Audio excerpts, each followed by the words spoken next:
नमस्कार दोस्तों, आप सभी का स्वागत है हमारे इस YouTube channel commerce classes bye Sumit में। दोस्तों, कंपनी बुक का ये तीसरा चैप्टर है जिसका नाम है वित्तीय विवरणों का विश्लेषण। इंग्लिश में बोलते हैं एनालिसिस ऑफ फाइनेंशियल एनालिसिस।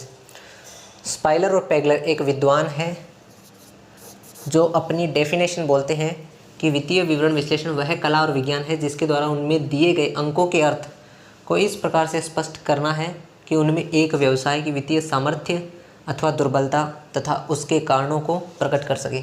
यह वित्तीय विवरण विश्लेषण का डेफिनेशन है। वित्तीय विवरण विश्लेषण की जो तकनीकें हैं वो है comparative financial statement, common size financial statement, trend analysis, accounting ratio, cash flow analysis. लेकिन इसके अंदर जो ये तीन हैं 1, 2, 3 यही हम इस चैप्टर के अंतर्गत पढ़ेंगे।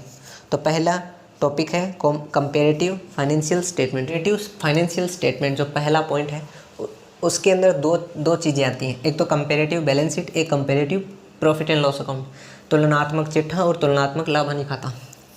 तो जब हम इन दोनों को बनाते हैं, क्वेश्चन या एग्जाम्पल हमें दिया हुआ आता है कि कंपेरेटिव बैलेंस शीट बनाओ या comparative profit and loss account बनाओ, तो सबसे पहले आपको ए कॉलम बनाना है। ए कॉलम में जो विवरण आपको दिया गया है, जो आइटम्स आपको दी गई है, उनके नेम आपको लिखने हैं, वो सारे नेम आएंगे।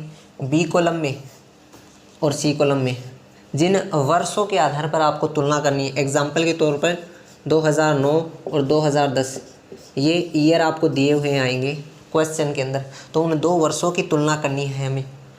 और तुलनात्मक बैलेंस शीट बनाओ चाहे प्रॉफिट एंड लॉस बनाओ। उसके बाद में ये 3 कॉलम बनाने के बाद में आपको डी कॉलम बनाना है। डी कॉलम बी और सी कॉलम की तुलना में डी कॉलम निकलेगा, तो बी कॉलम में से जब हम सी कॉलम को घटाएंगे, बी के जो अमाउंट है उनको सी कॉलम के अमाउंट से घटाते हुए चलेंगे तो हमारे पास डी कॉलम आ जाएगा।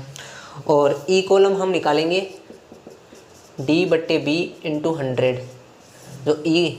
जो 5वां कॉलम निकलेगा वो इस डी कॉलम और इस बी कॉलम, यानी डी को बट्टे के अंदर बी के लिखेंगे और 100 से मल्टीप्लाई करेंगे तो हमें परसेंटेज फाइंड हो जाएंगे। इस प्रकार से ये 5 कॉलम बनेंगे, A, B, C, D और E। चाहे आप कंपेरेटिव बैलेंस शीट बना लो, चाहे आप कंपेरेटिव प्रॉफिट एंड लॉस बनाओ। आइए एक एग्जांपल के ज़रिए मैं आपको समझाने का कोशिश करता हूँ। कृष्णा लिमिटेड की निम्न सूचनाओं से तुलनात्मक स्थिति विवरण बनाइए।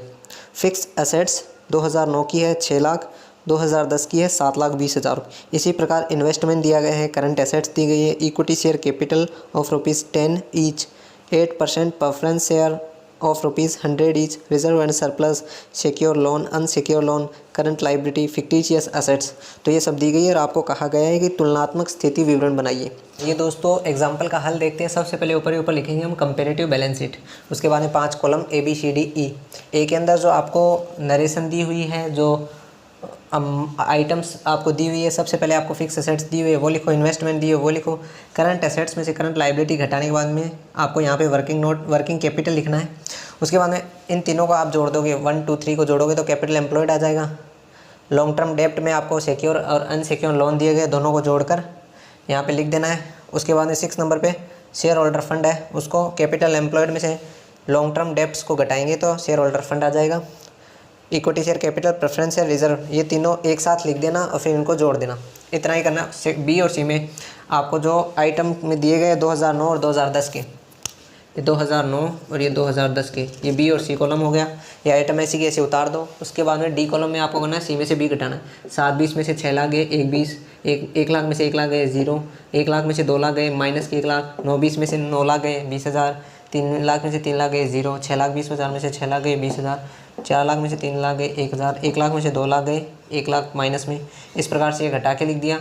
ई वाला पॉइंट है, ई वाला जो कॉलम है वो डी वाले कॉलम में बी वाले कॉलम का भाग देके मल्टीप्लाई करना है आपको 100 से।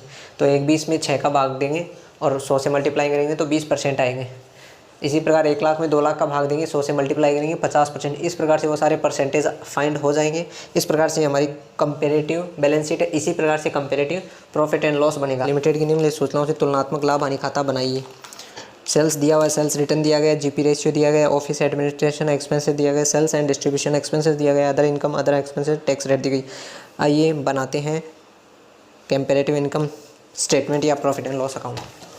प्रॉफिट एंड लॉस अकाउंट वही 5 कॉलम बनेंगे ABCDE। ए में आपको सबसे पहले लिखना है ग्रॉस सेल्स जो आपको दिया गया है 11,08,80। अगर उसमें रिटर्न है, रिटर्न दी गई है 1,80,000, वो घटा देंगे, नेट सेल्स आ जाएगी।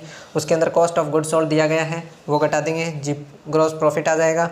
अब ऑपरेटिंग जो एक्सपेंसेस है वो तो हमें घटानी है ग्रॉस प्रॉफिट में से, तो हमारा ऑपरेटिंग प्रॉफिट आ जाएगा। उसके अंदर हमें नॉन ऑपरेटिंग जो इनकम है वो जोड़नी है, नॉन ऑपरेटिंग एक्सपेंसेस है वो घटाने हैं।